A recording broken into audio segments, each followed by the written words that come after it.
భగవద్గీత అధ్యాయము 6 ధ్యాన యోగము. శ్రీకృష్ణ పరమాత్మ అర్జునునికి ఉపదేశిస్తాడు. నీ మనస్సుని అధోగతికి ఉపయోగించవద్దు. యోగులలాగా విచక్షణతో ఉన్నతికి పురోగతికి ఉపయోగించు. కర్మ ఫలితాలపై ఆపేక్ష లేకుండా ఉండాలంటే, ఇంద్రియ భోగాలపై కోరికలను పరిత్యజించాలంటే మనస్సుని జయించాలి. జయించబడని మనస్సులు నీ శత్రువులు, జయించబడిన మనస్సులు నీ మిత్రులు. స్నేహితులైన మనస్సులు ద్వంద్వాలను అధిగమిస్తాయి, పరబ్రహ్మను అందరిలో చూస్తాయి. మనస్సులను మిత్రులుగా చేయుటకు అలవాటు చేసుకో.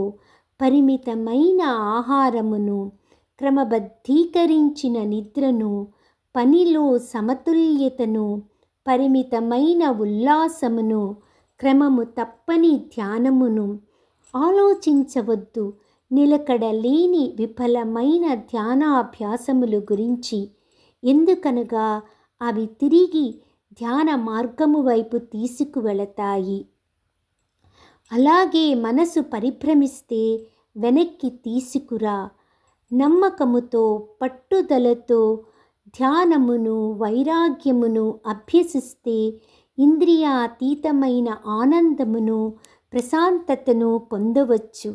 ఈ అధ్యాయములోని శ్లోకము 35. అసంశయం మహాబాహో మనోదుర్నిగ్రహం చలం అభ్యాసేన తు కౌంతేయ వైరాగ్యేన చ గృహ్యతే. నిజముగానే మనస్సుని నిగ్రహించటము చాలా కష్టము.